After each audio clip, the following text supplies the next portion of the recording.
সকাল থেকে কিন্তু অনানুষ্ঠানিকভাবে কিন্তু পাঠ্যপুস্তক বিতরণ কর্মসূচি শুরু হয়েছে। আজকে সকাল 11:15টার দিকে সিলেটের যে জেলা প্রশাসক তিনি কিন্তু পাঠ্যপুস্তক বিতরণ কর্মসূচিতে প্রধান অতিথি হিসেবে ছিলেন। আমরা এই মুহূর্তে রয়েছি সিলেটের অগ্রগামী বালিকা উচ্চ বিদ্যালয় কলেজে। এই মুহূর্তে আমাদের সাথে বেশ কয়েকজন শিক্ষার্থী রয়েছেন। আমরা তাদেরকে একটু জিজ্ঞেস করব আসলে নতুন বছরে আসলে কোন কোন বই পেলে কেমন লাগলো তোমাদের?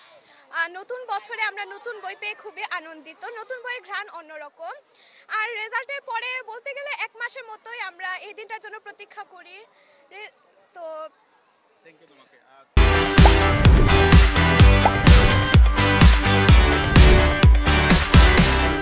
তুমি কি কি বই পেলে, কয়টি বই পেলে? আমরা পুরোপুরি সবগুলো বই পাইনি। আজকে মাত্র আমরা ৩টি বই পেয়েছি, বাংলা, ইংরেজি এবং অঙ্ক। ধন্যবাদ তোমাকে।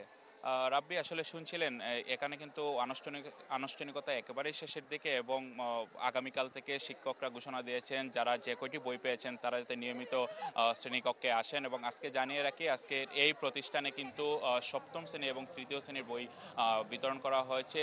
তৃতীয় শ্রেণীর শিক্ষার্থীরা সব কয়টি বই পেলেও কিন্তু সপ্তম শ্রেণীর যারা শিক্ষার্থীরা রয়েছেন তারা মাত্র 3টি বই পেয়েছেন, বাংলা, ইংরেজি এবং গণিত। তো রাব্বি, আমার কাছে এই ছিল সিলেটের পাঠ্যপুস্তক বিতরণের সবশেষ।